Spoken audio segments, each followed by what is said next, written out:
दोस्तों नमस्कार। आज हम कुछ छोटे छोटे विषयों पर, कुछ छोटी छोटी वीडियोस को देखेंगे और विषयों पर बात करेंगे और जानेंगे कि यूक्रेन और रूस का युद्ध क्या है, वहां हमारे छात्रों के लिए ऑपरेशन गंगा के तहत कैसे काम किया जा रहा है और ऑपरेशन गंगा जो हमारी सरकार चला रही है उसका लाभ दूसरे देश के छात्र भी कैसे उठा रहे हैं, कैसे उनके लिए एक सेफ पैसेज बनाया गया है, बकायदा 6 घंटे युद्ध रोका गया रशिया द्वारा और गोलाबारी रोकी गई और हमारे छात्रों को वहां से निकलने का मौका दिया। ये सारी चीजें हम देखेंगे और जानेंगे और उस पर हम एक नजर डालेंगे। दोस्तों, सबसे पहले तो मैं आपको बताना चाहूंगा कि ये युद्ध जो है यूक्रेन और रशिया का, वो जनवरी में ही तय था।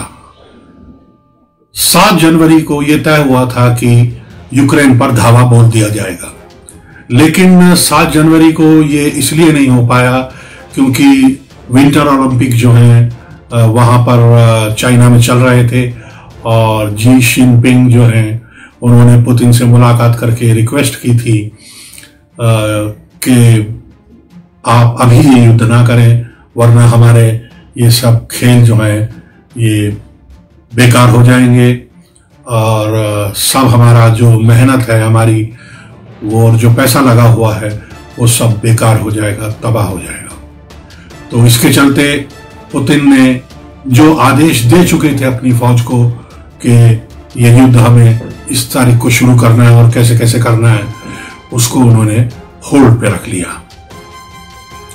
इस तरह से उसके बाद जैसे ही ये ओलंपिक्स खत्म हुए, रशिया ने यूक्रेन पर चढ़ाई कर दी और यूक्रेन को चारों तरफ से घेर लिया। और उसके बाद कई वीडियोस में मैं आपको बता चुका हूं कि कैसे कैसे घेरा गया और कैसे कैसे चारों तरफ से उन पर हमला किया गया।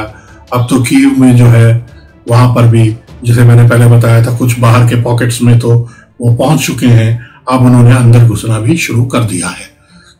बड़े हमले किए जा रहे हैं, मिसाइल दागे जा रही है, मोटार्स दागे जा रहे हैं, आर्टिलरी के थ्रू भी हमला किया जा रहा है और यूक्रेन दावा कर रहा है कि हमने उनके 9,000 के करीब, पहले 6,000 बताया था, 9,000 के करीब रूसी फौजी मार दिए, जो बहुत ज्यादा एक्सेलरेटेड संख्या है। ऐसा नहीं हुआ है और ना हो सकता है, इतनी बड़ी सुपर पावर है, आप उसके 9,000 सैनिकों को मारने के बाद इतनी आसानी से नहीं रह सकते। तो हमने उनकी 36 हेलीकॉप्टर गिरा दिए, 40 हवाई जहाज गिरा दिए, 1500 उनके टैंक तबाह कर दिए। तो इस तरह की भी जो साइकोलॉजिकल गेम जो होता है ये युद्ध में, ये चलता रहता है और ये यूक्रेन भी कर रहा है। और वो तो कलाकार भी हैं यूक्रेन के, जेलेंस्की जो है उनके प्रेसिडेंट, वो तो एक्टर हैं, कॉमेडियन है, तो वो तो चीजों को बहुत ही खूबसूरती से प्रेजेंट करना और उसमें जिसे कहते हैं आइसिंग करना, जैसे केक के ऊपर आइसिंग करते हैं उसको सजाने के लिए, वो करने में माहिर है। लेकिन उनकी कई गलतियां ऐसी हैं जिसकी वजह से ये सारा यूक्रेन जो है खतरे में पड़ गया है। इधर हमने देखा था कि पाकिस्तान के जो कटोरा खान जो है, इमरान खान, वो रशिया पहुंच गए थे और रशिया के लिए वो एक मुसीबत ही थे, क्योंकि बाद में उनके एक मंत्री ने कहा भी कि इस तरह से बेवक्त और जिस समय किसी चीज का मौका ना हो ऐसे समय पर पहुंच जाना ये कोई तुक की बात नहीं है। और वहां पर उनके साथ क्या क्या हुआ उसके बारे में एक वीडियो क्लिप देख लेते हैं। हमारे प्राइम मिनिस्टर रशिया पहुंच चुके हैं, वहां का दौरा कर रहे हैं, तो इस सूरत हाल में ये विजिट कैसा है? आप यूं समझ लीजिए कि खुदा का शुक्र अदा कीजिए कि दुनिया इमरान खान को संजीदा नहीं लेती, वरना तो पैगाम बड़ा मुश्किल होता। ये सिर्फ इसलिए दिखाना चाह रहे हैं, पाकिस्तान की आवाम को दिखाना चाह रहे हैं, मैं इंडिया के साथ भी बात कर सकता हूँ, मैं रूस भी जा सकता हूँ, मैं भी सऊदी अरेबिया भी होके आया हूँ, मैं यूएन भी गया हूँ, मलेशिया भी मैं गया हूँ, ये अपनी, और मैं चाइना तो खैर हो ही के आया हूँ। ये दिखाना चाह रहे हैं क्योंकि उन्हें पता है इनकी छुट्टी होने जा रही है और इनकी इलेक्शन के अंदर पिटाई होने जा रही है। और मैं honestly I am using these words ये ऑब्जेक्टिवली। अच्छा। हाँ, ये सब्जेक्टिवली नहीं मैं कह रहा, ये वाइप आउट हो जाएंगे। इनकी जो कारकर्दगी रही है, आवाम बेवकूफ नहीं है, आवाम इनको कुछ नहीं देगी। अब हमारा प्राइम मिनिस्टर या हमारे यहाँ कोई रहनुमा किसी मुल्क में जाता है तो हमारे यहाँ कहा जाता है कि तो वहां जाने का फायदा क्या होगा, हमें मदद कितनी मिलेगी, पैसे कितने मिलेंगे। तो हमारे यहाँ तो क्राइटेरिया ये है। आप यूं समझ लीजिए कि खुदा का शुक्र अदा कीजिए कि दुनिया इमरान खान को संजीदा नहीं लेती, वरना तो पैगाम बड़ा मुश्किल होता। इनका तो हैसियत ही कोई नहीं है कि इनके साथ कोई अपील करे। आपको याद नहीं है कि जब ये खुद ही अपनी हैसियत बुलंद करने में शौक रखते थे, तो इन्होंने एक जगह पे वाशिंगटन में बैठ के, जब ये न्यूयॉर्क गए थे, और इन्होंने वहां जाके कहा कि मैं सऊदी अरेबिया और ईरान के दरमियान एक सालसी करवाने के लिए मैं तैयार हूँ और मैं करूंगा। तो उसके साथ सऊदी अरेबिया में MBS मोहम्मद बिन सलमान साहब जो है वो नाराज हो गए। दोस्तों, ये इतनी बेशर्म कौम है पाकिस्तानियों की कि उनके जो विदेश मंत्री हैं कुरैशी साहब, वो एक रैली को एड्रेस करते हुए कह रहे हैं कि हमारे जो छात्र वहां पे हैं, पाकिस्तानी स्टूडेंट्स हैं, उन्होंने भारत के स्टूडेंट्स की भी मदद की और उनको खाने को दिया, उनको निकलने के लिए वहां से बाहर मदद की। जबकि हकीकत कुछ और है। हकीकत यह है कि पाकिस्तानी जो स्टूडेंट्स हैं वो रो रहे थे, उनको खाने को नहीं मिल रहा था, उनको वहां पर एम्बेसी की तरफ से कोई जानकारी नहीं थी, गवर्नमेंट ने उनको उनके हाल पर मरने के लिए छोड़ दिया था। लेकिन कहते हैं बेशर्म जब आदमी हो जाए ना, तो फिर उसको आप कुछ नहीं कर सकते। उसका कहते हैं नंग बड़े परमेश्वर से। तो ये वही कौम है। ये बिल्कुल भी, इन पे कितने भी एहसान आप कर लेंगे, ये कभी भी सुधरेंगे नहीं। इनकी ISI सरकार, इनका खुफिया विभाग, सब जो है ना एक ही काम में लगे रहते हैं कि किसी तरह से छल प्रपंच कपट कर लें। और इन्होंने एक वीडियो भी बनाई जिसमें इन्होंने दिखाया कि, छात्रों को नहीं दिखाया, आवाज दिखाई कि हम जो भारत के छात्र हैं यहाँ पे कुछ वो यहाँ पे बड़ी परेशानी में है, और देखिए पाकिस्तान के छात्र सामने जो इतने बढ़िया से खा रहे हैं, पी रहे हैं, रह रहे हैं, उनके लिए उनकी एम्बेसी ने सारे इंतजाम किए हुए हैं। अच्छा, वो आवाज जो है वो पता लग रहा है पीछे से डब की गई है इस वीडियो में, और उसमें अब कौन बोल रहा है कौन नहीं बोल रहा है क्या पता लगता है। तो इस तरह की छोटी छोटी चालाकियां जो हैं, इस तरह की मक्कारियां जो है, जो उनके खून में भरी हुई हैं, वो करते रहते हैं। और इस तरह से उन्होंने जो प्रपंच रचा, उसका भी एक वीडियो हम देख लेते हैं। सब पाकिस्तानी से गुजारिश है कि इन पाकिस्तानी एम्बेसडर्स पे जरा यकीन ना किया जाए, ये बिल्कुल गरीब है। हाँ जी, एम्बेसी की तरफ से कोई रिस्पांस आया? कोई रिस्पांस नहीं है। तो आप बताएं कि कैसा दिन गुजरा आपका? सुबह से मैं देख रहा हूँ आप लोग इधर बैठे हुए। हम लोग यहाँ पर परेशान हैं, उनको कोई टेंशन ही नहीं है। हमसे बेहतर तो इंडियंस है, हमें पाकिस्तानी होने का नुकसान हो रहा है यहाँ पर। जैन, ये बताइएगा कि क्या एम्बेसी में किसी ने आपसे राब्ता किया है इस सारे मामले के ऊपर? नहीं राब्ता जी, मैं डिग्री मिलने वाली थी, डिग्री भी नहीं मिली, और हमारी पाकिस्तान एम्बेसी ने बिल्कुल किसी किस्म की कोई हेल्प नहीं की। 500 पाकिस्तानी यूक्रेन में फंस गए। दफ्तर खारजा और पाकिस्तानी सिफारत खाने की गफलत के बायस पाकिस्तानियों को बर वक्त नहीं निकाला जा सका। क्रिटिकल सिचुएशन बन गई है, तो हमें एम्बेसी की तरफ से कोई इवैक्यूएट नहीं किया गया। एम्बेसी की तरफ से हमें उल्टा झूठ बोला गया। हम लोग पाकिस्तान की बेटियां हैं, लेकिन इधर हमें इतनी तकलीफ है, कोई भी हमें बचाने नहीं आ रहा। अस्सलाम वालेकुम। वालेकुम अस्सलाम। हाँ जी, एम्बेसी की तरफ से कोई रिस्पांस आया? कोई रिस्पांस नहीं है। तो आप बताएं कि कैसा दिन गुजरा आपका? सुबह से मैं देख रहा हूँ आप लोग इधर बैठे हुए। हम लोग यहाँ पर परेशान हैं, उनको कोई टेंशन ही नहीं है। हमसे बेहतर तो इंडियंस है, हमें पाकिस्तानी होने का नुकसान हो रहा है यहाँ पर। अच्छा, जैसे देख रहे हैं मेरी बहन को पाकिस्तानी होने के पे गर्व नहीं महसूस हो रहा। ये हमारे भाई बाकर साहब है, ये लास्ट ईयर के स्टूडेंट है जी। मैं डिग्री मिलने वाली थी, डिग्री भी नहीं मिली, और हमारी पाकिस्तान एम्बेसी ने बिल्कुल किसी किस्म की कोई हेल्प नहीं की। सरासर पाकिस्तान में झूठ बताया जा रहा है। इधर बेखौफ की जिंदगी गुजार रहे हैं। 7 घंटे से मैं इधर बैठा हुआ, ना कुछ खाया, ना कोई घर है, ना कुछ है। वहाँ पे अटैक हो रहा है, ऊपर से बम गिरा रहे हैं वो। प्लीज मेरी पाकिस्तान प्राइम मिनिस्टर इमरान खान से रिक्वेस्ट है, हमारी हेल्प की जाए, हमें यहाँ से निकाला जाए। मैं हाथ जोड़ कर रिक्वेस्ट करता हूँ पाकिस्तान प्राइम मिनिस्टर इमरान खान। कोई भी हमें सपोर्ट नहीं कर रहा। हम पूरी अपनी मदद से बॉर्डर तक पहुँच गए, लेकिन कोई एक बंदा हमें लेने नहीं आ रहा। हम लोग पाकिस्तान की बेटियां हैं, लेकिन इधर हमें इतनी तकलीफ है, कोई भी हमें बचाने नहीं आ रहा। ये सारी लड़कियां, उधर उन लड़कों को उन्होंने मार उधर भेज दी है। कोई भी हमें पाकिस्तान से बचाने नहीं आ रहा। हमें हेल्प की बहुत ज्यादा जरूरत है। हमने इतना इनको मीडिया पे बोला है कि हमें हेल्प चाहिए, कोई एक बंदा हमें हेल्प करने नहीं है। अस्सलाम वालेकुम, मेरा नाम मुनाम है और मैं एक पाकिस्तानी हूँ। मैं यहाँ यूक्रेन में 2 महीने पहले आया था KNMU में, वहाँ सारे डॉक्टर बन रहे हैं। और यहाँ भी हमने एक न्यूज़ देखी है, जियो न्यूज़ पे पाकिस्तान का जो एम्बेसडर यहाँ बैठा हुआ है यूक्रेन में, वो सबको ये कह रहा है कि यहाँ 2500 पाकिस्तानी था, जिसमें से 2000 उन्होंने वापस भेज दिया और 500 यहाँ यूक्रेन में सिर्फ रह गया। और मैं सबको बताना चाहता हूँ कि यूक्रेन में सिर्फ खार्किव में मोर देन 500 स्टूडेंट है जो हमारी यूनिवर्सिटी में पढ़ रहा था, और जिनमें मोस्टली जो है ना वो ये न्यू कमर्स हैं। और यहाँ आप देख सकते हैं कि पूरा यूक्रेन में जितने भी यहाँ इस टाइम ओलेक्सीवका स्टेशन में बैठे हुए हैं, ये सारे पाकिस्तानी हमारे बिल्कुल साथ हैं। कोई हमारी एम्बेसी ने हमें मदद नहीं की। पहले हमें कहते थे कि आपको क्या नाम देते हैं, हम बसें देंगे, आपको जहाज देंगे, जब जंग शुरू हो जाएगी तब PIA तैयार आएगा, आपको लेके इवैक्यूएट करेगा। अभी तक हमें ना किसी की तरफ से कोई मैसेज आया, ना किसी ने हमें कुछ कहा है। बस ये अपने नंबर बढ़ा रहे हैं जियो न्यूज़ वगैरह पे चैनल पे करके कि हमने ये कर दिया। मेरी सब पाकिस्तानी से गुजारिश है कि इन पाकिस्तानी एम्बेसडर्स पे जरा यकीन ना किया जाए, ये बिल्कुल गरीब है। इन्होंने हमें ये भी, हम पहले सबने अपनी टिकट्स बुक कर ली थी कि हम कीव जाते हैं, वहाँ से हम इवैक्यूएट करेंगे। इन्होंने हमें कहा है कि अपनी टिकट ही आप लोग कैंसिल करते हैं, हमारे वो पैसे आया हुआ है। इन्होंने हमें साफ साफ कहा कि आपको क्या नाम देते हैं, हम बिल्कुल आपकी जिम्मेदारी नहीं उठा रहे, ना हमारे पाकिस्तान एम्बेसी इतनी अमीर है कि आपकी जिम्मेदारी उठाए।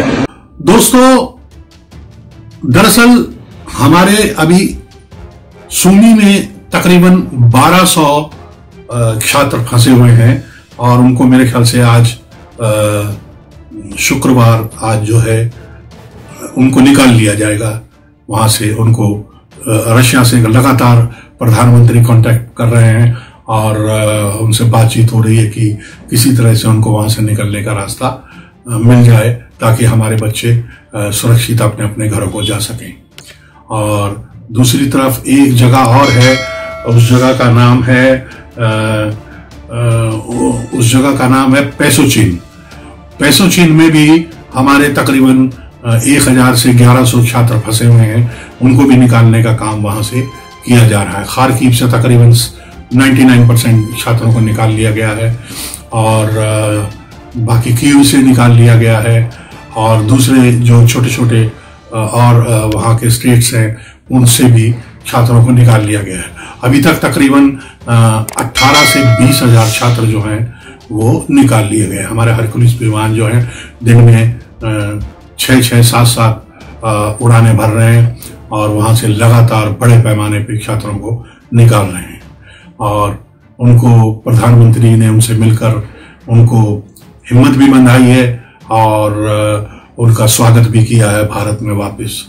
तो ये एक हमारा देश है जहां की सरकार है, प्रधानमंत्री है, 4 मंत्री हैं जो बाहर जमे हुए हैं छात्रों के लिए।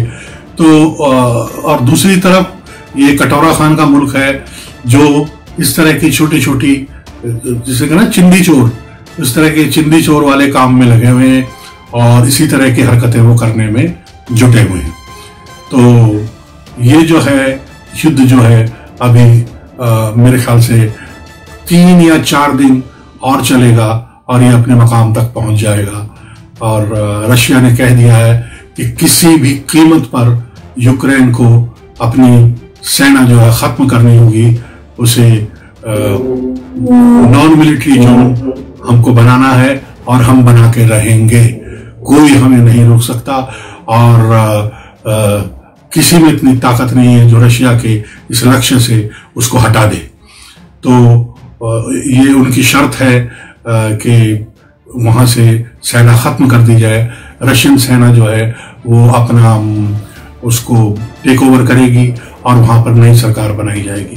कई लोगों के नाम नए राष्ट्रपति के तौर पे, नई सरकार के तौर पर वहां आ रहे हैं सामने, लेकिन अभी उस पर बात करना ठीक नहीं है क्योंकि जब तक पुख्ता कोई बात ना हो तब तक इस तरह की बातें करना मैं अपने वीडियोस में ठीक नहीं समझता। और दोस्तों, जो रशियन करेंसी है, रूबल जो है, उसको विदेशों में कई बैंकों ने और देशों ने मान्यता देने से मना कर दिया और उसमें जो है कामकाज बंद कर दिया है। लेकिन भारत ही एक ऐसा मुल्क है, नरेंद्र मोदी एक ऐसे प्रधानमंत्री हैं जो इसका भी तोड़ निकाल रहे हैं और रूबल के जरिए व्यापार करने के लिए तैयार हैं, क्योंकि हमारा रशिया के साथ भी अच्छा व्यापार है, हमारा यूरोप के साथ, अमेरिका के साथ उससे बहुत ज्यादा बड़े पैमाने का व्यापार है। लेकिन नरेंद्र मोदी जो है वो इस तरह की चीजों के रिस्क लेने में और इस तरह की चीजों को संभालने में माहिर है, और इसीलिए दुनिया उनका लोहा मानती है, और इसीलिए भारत की आज पूरी दुनिया में इज्जत है। तो इस तरह से कई चीजें हो रही हैं। अब एक दो क्लिप और हैं, वो आपको मैं दिखाता हूं, और उसके बाद फिर आप अपनी दिनचर्या को खुशी से बिताएं।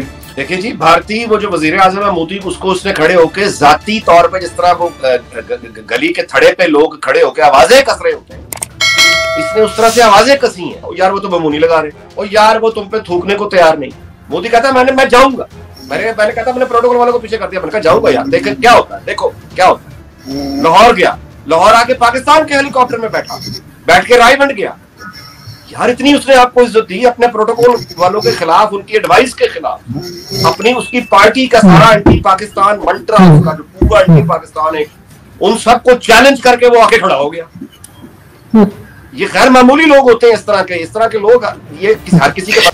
वो एक फाशिस्ट है, मैं उससे बात नहीं करना चाहता, वो यार पहले तुम कहते हो कि मैं उसे फोन, पहले तुम उसकी दुआएं मांगते हो, जो कि नहीं मांगनी चाहिए, गलत बात। पब्लिक करते हो, जब वो आके तुम्हारा फोन नहीं सुनता, पहले तुम उसे ट्राई करते हो, बाद में इसे भी पब्लिक कर देते हो। अच्छा, और एक और चीज सर, सॉरी आपकी बात काट रही हूँ, एक और चीज यहाँ पे मैं कहना चाहूंगी। शाह महमूद कुरैशी साहब की स्टेटमेंट आपकी बात से मुझे याद आई कि वो कह रहे कि जी नरेंद्र मोदी जी ये ना समझे कि अब यहाँ पाकिस्तान आएंगे तो साड़ियां मिलेंगी, वो लोग चले गए। मैंने कहा वो तो बड़ा अच्छा एक तरीका था कि नवाज शरीफ साहब ने साड़ी गिफ्ट की थी, और बहुत अच्छा है। अगर दोनों कंट्रीज में टेंशन कम हो तो अच्छी बात है। ये खसियानी बिल्ली खंबा नोचे। 27 फरवरी को जिस मुल्क का वजीर आजम ये ऑफर कर रहा है कि मैं पाकिस्तान नहीं, मैं डायलॉग पर यकीन रखता हूं, मैं दोस्ती पर यकीन रखता हूं, भारत को चाहिए कि मुझसे बात कर ले। ये नहीं कि पाकिस्तान दोस्ती पर यकीन रखता है, पाकिस्तान अमन पर यकीन रखता है, पाकिस्तान हमसायों से अच्छे ताल्लुकात चाहता है, नहीं, मैं ये चाहता हूं, ठीक है। और यानी मेरे होते हुए फायदा उठा लो, भारत को मेरे से जानता कोई नहीं है, भारत को ये नहीं कह रहा है कि मेरे होते हुए फायदा उठा लो, बाद में ये चांस नहीं मिलेगा। यार वो तो बमूनी लगा रहे। उसके बाद तुम कह रहे हो, रो रहे हो, ये टीम का लीडर ये कह रहा है, और उसी का वजीर खारजा जो आप बता रही हैं, तो वो ये कह रहा है कि आप वो नहीं है साड़ियों वाले, और यार वो तुम पे थूकने को तैयार नहीं। तुम उस पे तंज कर रहे हो अपने लोगों को खुश करने के लिए। और यही नरेंद्र मोदी जिस वक्त चलता है, आपके गालिबन ताशकंद से ही आ रहे थे, ताशकंद और काबुल, और फिर उसके बाद लाहौर आता है, हमारी इज्जत करता है। और आपसे गुजारिश करूं कि नरेंद्र मोदी का अपना इंटरव्यू आपने देख रखा होगा यूट्यूब पर, जिस पर उसने एक्सप्लेन किया कि मैं जब लाहौर गया था तो मुझे मेरे प्रोटोकॉल वालों ने कहा कि इनके हेलीकॉप्टर पे मत बैठो। वो कहता है कि जब मैं आ रहा था तो हमने इस्लामाबाद रुकना था, तो पता चला कि उनकी तो वो लाहौर में है, हमें ये जवाब मिला। तो मैंने कहा कि लाहौर चलते हैं, आओ लाहौर चलते हैं, कोई बात नहीं, मैं सबको मिलकर जाएंगे। तो फिर हमने कहा कि हमारे लाहौर, तो वो कहता है इस्लामाबाद की वजह हम लाहौर चले गए। लाहौर उतरे तो वहां पे पाकिस्तान वालों ने हमें कहा कि एयरपोर्ट से रायगंज ले जाने के लिए वो आपके लिए सेफ नहीं होगा, तो हमने हेलीकॉप्टर का इंतजाम किया। तो मेरे प्रोटोकॉल वालों ने, ये मोदी कह रहा है कि मेरे प्रोटोकॉल वालों ने मुझे बताया कि वो मुझे कह रहे हैं कि उनके हेलीकॉप्टर में तो ये तो मतलब डिप्लोमेटिक नॉर्म्स के खिलाफ है, ये प्रैक्टिस के खिलाफ है, क्योंकि इंडिया का प्राइम मिनिस्टर जिस दूसरे हेलीकॉप्टर में बैठेगा उसकी क्लियरेंस इंडियन यानी वो प्रोफेशनल्स देंगे ना, इंटेलिजेंस, उनके टेक्निकल एक्सपर्ट्स होंगे जो उस हेलीकॉप्टर को एग्जामिन करेंगे कि ये इसकी इंजन ठीक है, इसमें बम तो नहीं लगा हुआ, इसमें कोई प्रॉब्लम, दुश्मन मुल्क का हेलीकॉप्टर है। तो उन्होंने मोदी को मना किया कि आप ये खतरा मत लें। आप एक तो ये कि आप बगैर बताए इस तरह सरप्राइज देने जा रहे हैं, वो कहते हैं इस्लामाबाद ना आए तो आप लाहौर जा रहे हैं, वो कह रहे हैं कि लाहौर से रायगंज हेलीकॉप्टर में तो आप मत जाएं। मोदी कहता है मैं जाऊंगा, मैंने कहता मैंने प्रोटोकॉल वालों को पीछे कर दिया, मैंने कहा जाऊंगा यार, देख क्या होता है, देखो क्या होता है। लाहौर गया, लाहौर आके पाकिस्तान के हेलीकॉप्टर में बैठ के रायगंज गया। यार इतनी उसने आपको इज्जत दी अपने प्रोटोकॉल वालों के खिलाफ, उनकी एडवाइस के खिलाफ, अपनी उसकी पार्टी का सारा एंटी पाकिस्तान मंत्रा, उसका जो पूरा एंटी पाकिस्तान है, उन सबको चैलेंज करके वो आके खड़ा हो गया। ये गैर मामूली लोग होते हैं, इस तरह के लोग, ये हर किसी के पास। लेकिन इसमें मियां साहब का भी कमाल था कि मियां साहब ने उस वक्त इतना बड़ा स्टेप लिया कि मियां साहब देखिए, मियां साहब के यकीनन मियां साहब का एक हौसला था कि मियां साहब ने फिर जाहिर है कहा कि आप घर तशरीफ लाइए। मियां साहब ने फिर एक रवायती लाहौर की मेजबानी और फिर शरीफ खानदान की अपनी मेजबानी, और वो आए और उसके बाद बहुत हैप्पी वापस गए। नतीजा क्या हुआ? पठानकोट। तो बात यह है कि अगर नहीं इंडिया से करना, वो नवाज शरीफ तो मोदी का यार था, पहले वाजपेयी का यार, फिर मोदी का यार, ठीक हो गया। तो उसके बाद जिस ये दिलरुबा को लेकर आए हैं, मोहब्बे वतन दिलरुबा, ये दिलरुबा 3.5 साल से चीखे सिसकियां मार मार के क्यों उसको कह रही है, मोदी को आवाजें दे रही है, दुखी गाने गा रही है इंडिया की तरफ देख के। सर ये तो कर ही रहे, लेकिन साथ साथ रशिया के साथ अगर हम यूक्रेन का देखें तो वहां हमारे स्टूडेंट्स रो रहे, पीट रहे। इंडिया वाले तो अपने स्टूडेंट्स लेकर, उनकी बेशुमार वीडियोस मैंने खुद देखी हैं कि जहां पे वो बसों में भर के अपने स्टूडेंट्स को हिफाजत से पहुंचा रहे हैं इंडिया के लोग। लेकिन हमारे स्टूडेंट्स की वीडियोस आ रही है, वो कह रहे हैं कि जी हमारी एम्बेसी जवाब ही कोई नहीं दे रही। वो ठीक जवाब नहीं दे रही, उसकी वजह यह है कि पैसा ही नहीं है। मदद क्या करे, पैसा ही नहीं है, बजट ही नहीं है। इंडिया इसलिए लेके गया है कि उनकी इकोनॉमी है, अफोर्ड करते हैं। यही तो हमें, मुझे और आपको मिलकर सोचना है कि ये जो हमारी अशराफिया की ये जो जाली, ये जो है ना, ये अकड़ी हुई गर्दनें, हम ये तो हम वो पैसा पल्ले है कुछ नहीं। मतलब स्टूडेंट्स को निकालने के लिए भी इनके पास नहीं है। आपने दुनिया के हर मुल्क से करनी है, खुद मुख्तारी, सलामती, मतलब एक नाम लेकर। ये तो खैर बैडली मैनेज था। देखिए, इनको तो खैर निकालना, कोई इतना फंड्स ट्रांसफर कर देते जो इन्होंने नहीं किए। लेकिन एक्चुअल हालत ये है कि हमारी एम्बेसियों और हाई कमीशन के पास कोई फंड नहीं होते इतने। तो जब नहीं है पैसे, दूसरों से मांगने हैं, तो भाई हकीकत की दुनिया में आके देखना शुरू कर दो ना। आरजू, मैं आपसे गुजारिश करता हूं, बड़े दर्दमंदी से मैं ये बात कर रहा हूं, बहुत दुख से कर रहा हूं, क्योंकि मेरी मुसीबत है, मेरी कौम है ना, मैं क्या करूं? आदमी अपनी वल्दियत नहीं बदल सकता, कौम नहीं बदल सकता, यानी क्या करें? तो हमारी जो कौम है, मेरे आपके लोग हैं, ये हम ना मेजॉरिटी में, और ये मैं बात नहीं कर रहा कोई एक पार्टी की, ये आप जनरल, आपको हम एक अल्टरनेटिव रियलिटी क्रिएट कर लेते हैं। बहैसियत कौम हम एक वर्चुअल रियलिटी जैसे होती है ना, हम एक अल्टरनेटिव वर्ल्ड में रहते हैं। यानी उस अल्टरनेटिव रियलिटी में साल साल रहते हुए लोग हमारे अब वो नॉर्मल नहीं रह गए। वो अल्टरनेटिव रियलिटी क्या है? वो अल्टरनेटिव रियलिटी ये है कि दुनिया का हर यहूदी, हर ईसाई, हर हिंदू वो पाकिस्तान का और मुसलमान का दुश्मन है। दुनिया में हर मुसलमान सिर्फ पाकिस्तान में पाया जाता है। दुनिया का हर मुल्क पाकिस्तान का दुश्मन है, लेकिन पाकिस्तान इस्लाम का किला है। और फाइनली यहां से वो फौजें उठेंगी जिन्होंने दुनिया को तस्लीम कर दी। ये है वो अल्टरनेटिव रियलिटी। यानी देखना, उस अल्टरनेटिव रियलिटी के ऊपर एक जो उन्वान लिखा हुआ है वो ये है कि ये मुल्क 27 रमजान को बना था, लिहाजा टूट नहीं सकता। अब इतनी जाहिल लोगों को कोई क्या कहे यार, ये 24 साल बाद टूट गया था। जो बाकी बच गया है उसके बारे में कह रहे हैं 27 रमजान को बना था, इससे कुछ हो नहीं सकता। यार इनको शर्म नहीं आती? ये है अल्टरनेटिव रियलिटी का, और ये अल्टरनेटिव रियलिटी पढ़ाने वाले यूनिवर्सिटीज में पढ़ा रहे हैं सर। मैं आपसे गुजारिश करूं कि मैंने पंजाब यूनिवर्सिटी में पढ़ाया है, मुझे बीकन हाउस भी यूनिवर्सिटी में कुछ पढ़ाने का इत्तेफाक हुआ है।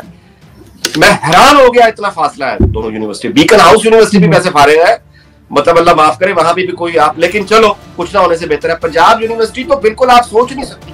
और पॉलिटिकल साइंस पढ़ने वाले बच्चे, इंग्लिश लिटरेचर पढ़ने वाले बच्चे जहाज पढ़ रहे हैं। अपना ध्यान रखें, अपने मुल्क का ध्यान रखें, अपने समाज का ध्यान रखें, और सरकार जब भी कोई एडवाइजरी जारी करे उस पर अमल करें। कोई लालच ना करें कि नहीं कुछ नहीं होगा और ऐसा नहीं होगा। सरकारों के पास सारी खुफिया रिपोर्ट्स होती हैं। तो इसलिए वंदे मातरम, जय हिंद।